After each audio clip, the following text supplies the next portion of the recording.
Chapter 13, A Helper and Mentor for Your Child.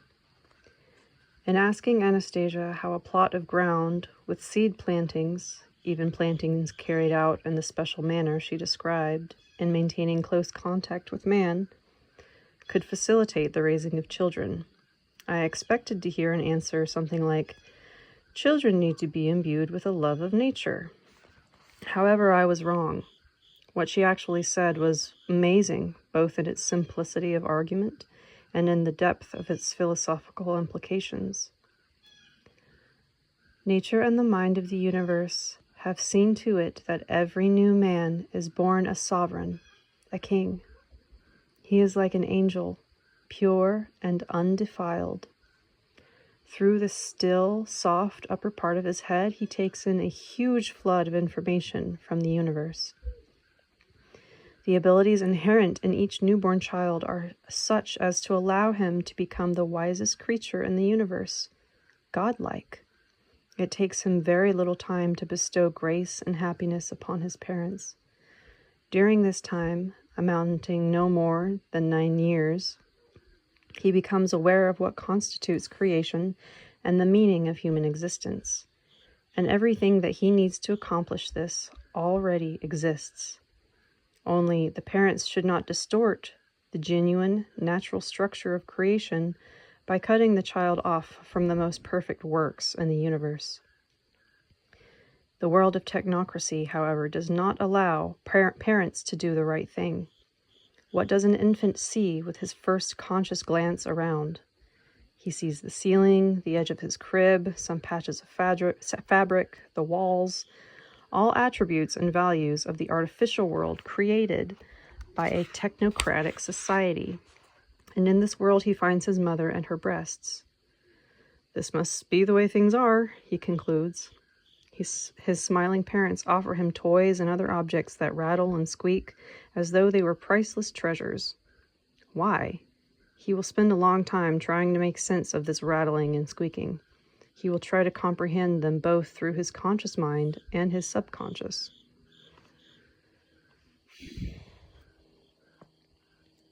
And then these same smiling parents will try wrapping him up in some kind of fabric, which he finds most uncomfortable. He will make attempts to free himself, but in vain. And the only means of protest he has at his disposal is a cry. A cry of protest, an appeal for help, a cry of rebellion. And from that moment on, this angel and sovereign becomes an indigent slave, begging for handouts. One after another, the child is presented with the accoutrements of an artificial world. He is rewarded for his acceptance of some new toy or item of clothing.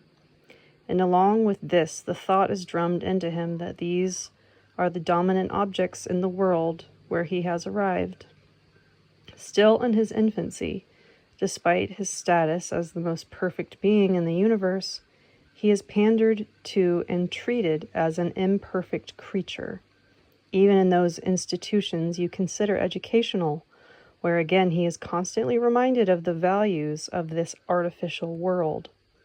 Not until the age of 9 does he hear a passing mention of the existence of the world of nature, and then only as an adjunct to that other, more important world of manufactured objects. And most people are never afforded the opportunity to become aware of the truth, even to the end of their days. And so it seems as though the simple question, "What is the meaning of life?" goes unanswered. The meaning of life, that is to be found in truth, joy, and love. A 9-year-old child brought up in the natural world has a far more accurate perception of creation than all of the scientific institutions of your world, or, indeed, many of your prominent scholars. Stop, Anastasia. You probably have in mind a knowledge of nature, assuming his life proceeds along the same lines as yours. Here I can agree with you. But think, today's man is obliged, rightly or wrongly, that is another question, but he is obliged to live specifically in our technocratic world, as you call it. Someone brought up as you propose will certainly know nature and have a feeling for it, but in everything else he will be an utter ignoramus. Besides, there are other sciences like mathematics, physics, chemistry, or simply just knowing about life and its societal manifestations.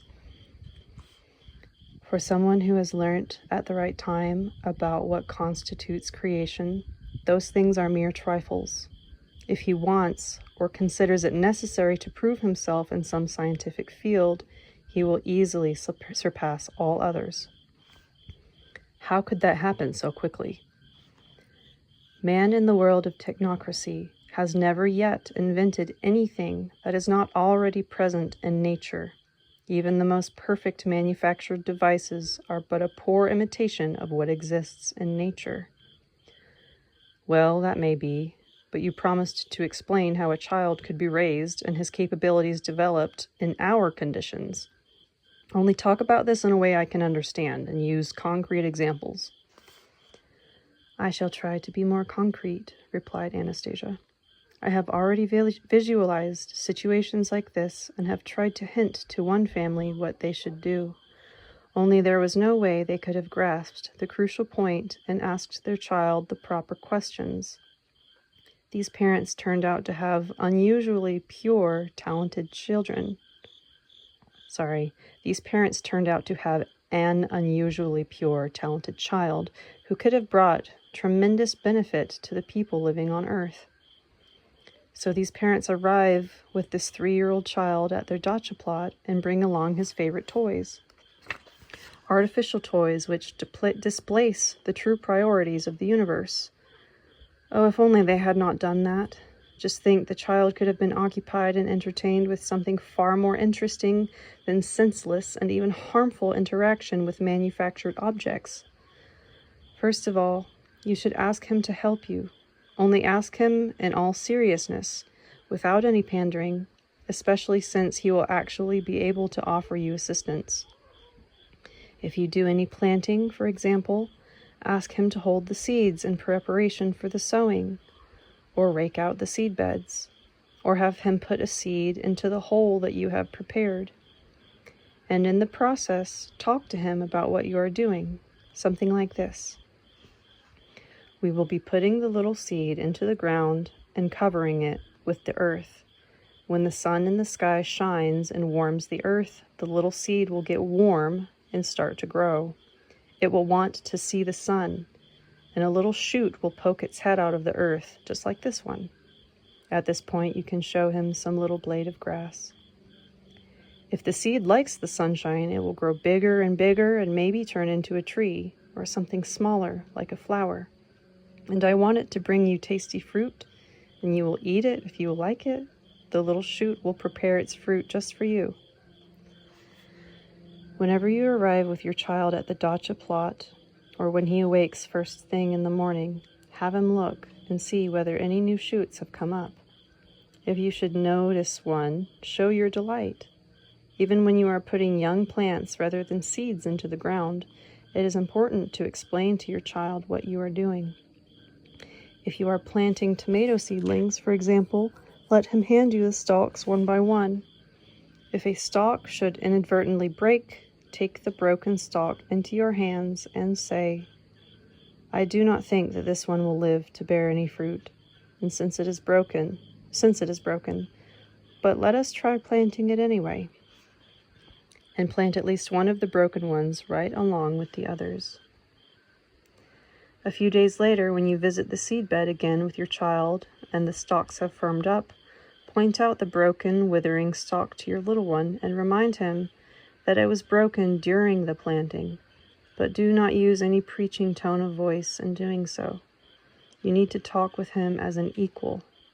You should bear in mind the thought that he is superior to you in some respects, in the purity of his thought, for example. He is an angel. If you succeed in understanding that, you can then proceed intuitively, and your child will indeed become a person who will happify your days. Whenever you sleep under the stars, take your child with you. Lay him down beside you. Let him look at the stars. But under no circumstances tell him the names of the planets or how you perceive their origin and function, since this is something you do not really know yourself. And the theories stored up in your brain will only lead your child astray from the truth. His subconscious knows the truth, and it will penetrate his consciousness all by itself. All you need to do is tell him that you like looking at the shining stars, and ask your child which star he likes best of all. In general, it is very important to know how to ask your child questions. The next year, you can offer your child his own seed bed. Fix it up and give him the freedom to do whatever he likes with it. Do not ever compel him by force to do anything with it. Do not correct what he has done. You can simply ask him what he likes. You can offer help, but only after asking his permission to work along with him. When you are planting cereal grains, have him throw some grains on the seed bed for you. Okay, I remarked to Anastasia, still not fully convinced. Maybe a child like this will show interest in the plant world, and maybe he'll become a good agronomist, but where is he going to get knowledge from other areas? What do you mean, where from? It is not just a matter of having knowledge and feeling about what grows and how. The main thing is that the child is starting to think, analyze, and cells are awakening in his brain which will operate throughout his life. They will make him brighter and more talented compared to those whose corresponding cells are still dormant. As far as civilized life goes, what you call progress, he may well turn out to be superior in any field of endeavor, all the more so since the purity of his thought will make him an exceptionally happy person. The contact he has established with his planets will allow him to constantly take in and exchange more and more information. The incoming messages will be received by his subconscious and transmitted to his consciousness in the form of many new thoughts and discoveries. Outwardly, he will look like everyone else, but inwardly, this is the kind of man you call a genius.